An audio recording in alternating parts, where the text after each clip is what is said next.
Bitcoin does not have a bank, a CEO, or a central server.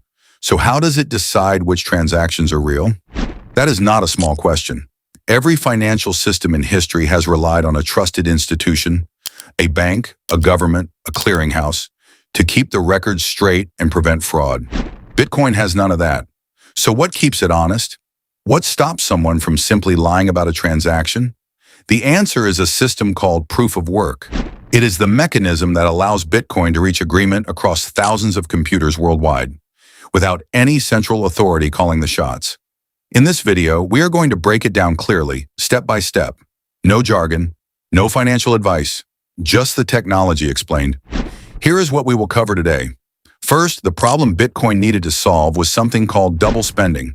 Then what proof of work actually means and how it works. We will look at who miners are and what they actually do.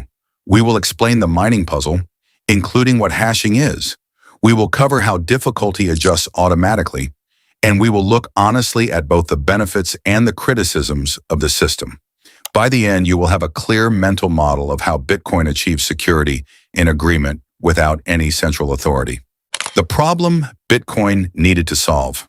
To understand proof of work, you first need to understand the problem it was designed to solve. Imagine you have a digital dollar, a digital file. The problem with digital files is that they can be copied perfectly and instantly. I can copy a photo and send it to 100 people and still have the original. That is great for photos. It is a catastrophe for money. If digital money works like a file, I could spend the same coin twice. Send it to one merchant, then immediately send that exact same coin to another merchant. Both transactions look valid. Which one is real? This is called the double spending problem. It is not a new idea. Computer scientists were wrestling with it long before Bitcoin. The traditional solution is a central database. A bank keeps the ledger. It decides which transaction came first. Problem solved. But Bitcoin wanted to work without a bank, without any central record keeper.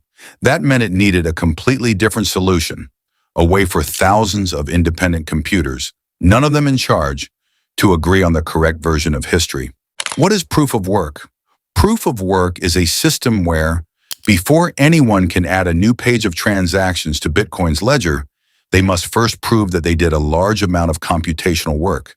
They must prove they expended real effort and real resources. The logic is straightforward. If adding a block of transactions requires enormous computational effort, then anyone trying to lie, trying to rewrite history or insert fake transactions, would need to redo all of that effort.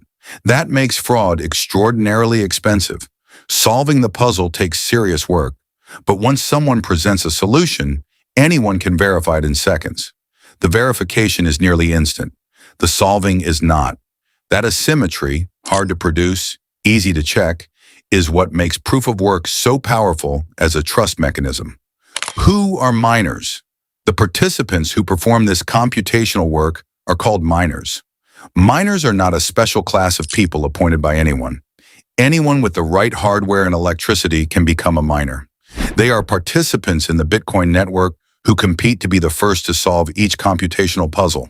Why would anyone spend real money on hardware and electricity to do this? Because there is an incentive.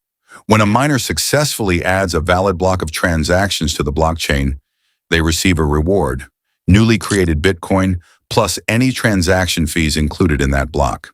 This incentive structure is important. It aligns the financial interests of miners with the health of the network. Miners earn rewards for playing by the rules. They lose their investment if they cheat and get rejected by the network. Over time, as Bitcoin has grown, mining has become highly competitive. Today, miners typically use specialized machines built specifically for this purpose. But the fundamental principle remains the same. You must spend real-world resources to participate. How the mining puzzle works. Let us look at what miners are actually doing when they mine. At the heart of mining is something called a hash function. A hash function takes any piece of data and produces a fixed-length string of characters that looks like gibberish. Here is the critical property. Change even one tiny detail of the input, even a single character, and the output changes completely and unpredictably. Bitcoin's protocol requires that the hash result meet a specific target. It must begin with a certain number of zeros. If the result does not meet the target, the miner changes the nonce and tries again, and again, and again, potentially billions of times. There is no shortcut. There is no clever trick. Miners cannot predict which nonce will produce the right result. They simply have to try. Whoever has more computing power can make more attempts per second and has a higher chance of finding the solution first. Why proof of work secures Bitcoin? Security in Bitcoin does not come from a password or an encrypted vault. It comes from the economics of computational work. Because mining requires real hardware, real electricity, and real time, attacking the network is not a software problem. It is a resource problem. An attacker trying to rewrite Bitcoin's transaction history would need to redo the proof of work for every block they want to change, and then outpace the entire rest of the network to extend their fraudulent chain.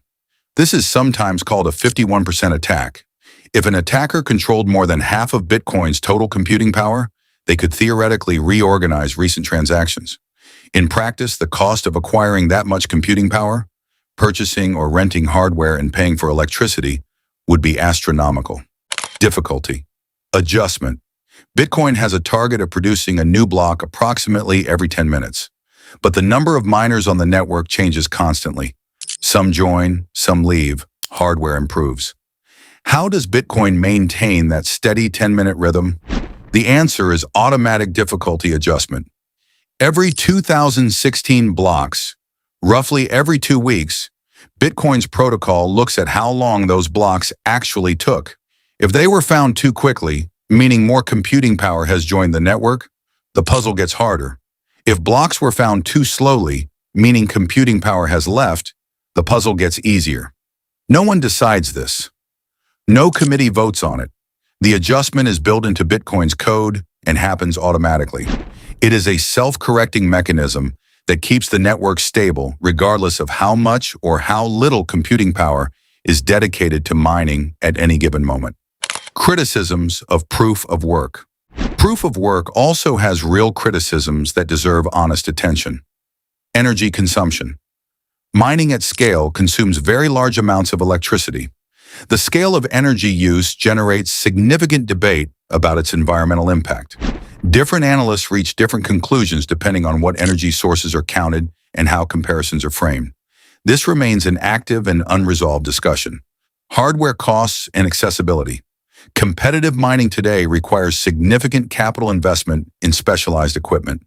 This is different from Bitcoin's early days when ordinary computers could participate meaningfully.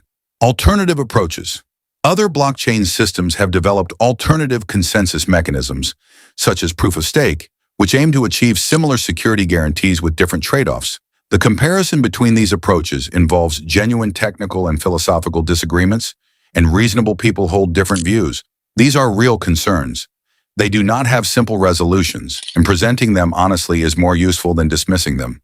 If this video helped you understand proof of work, like the video, subscribe for more Bitcoin education, and comment below what part of Bitcoin you want explained next.